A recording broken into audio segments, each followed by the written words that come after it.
Good morning. We're going to talk a little bit about the spleen this morning because this class is dedicated, this program, this week to my group that came to meet with me on October 12th at Unity.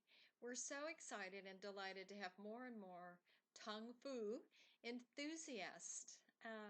So each one of us that has learned to take a mirror and look at our tongue each day in order to make better food choices, this one's dedicated to you and particularly to the newest group of Tongue Fu folks at Unity of Wilmington, October 12th.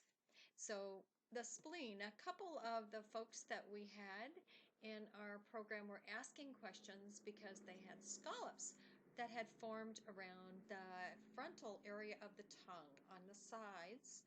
And some of you, after listening to this, you may want to go to your mirror and stick out your tongue and look at the forward side of each part of the tip area of the tongue, from about the middle of the tongue forward to the tip.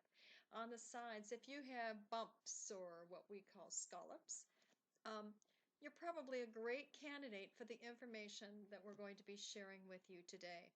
That is related to people that are doing other things besides digesting their food properly. So they may be arguing at the dinner table, or they might be reading or watching television, watching news or a program that requires decision making at the same time that they're eating their meals. College students, we call this the college student tongue or the student tongue because people so often with the scallop on the sides of their tongue are those that are spending more time thinking about or even worrying about world situations than they are in assimilating nutrition into their body.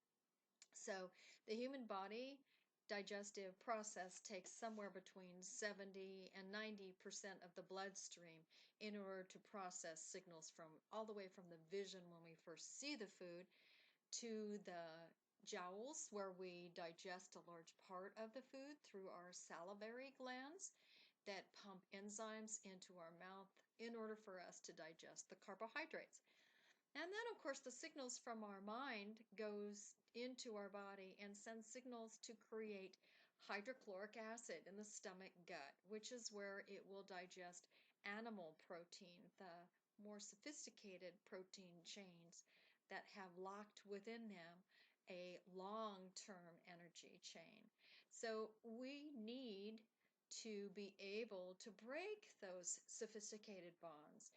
We need to be able to chew our food properly and then deliver it to the stomach where it will sit and ripen until it goes through the intestinal process in which it passes from the small intestine into the liver for the next step in the process of energy within our body.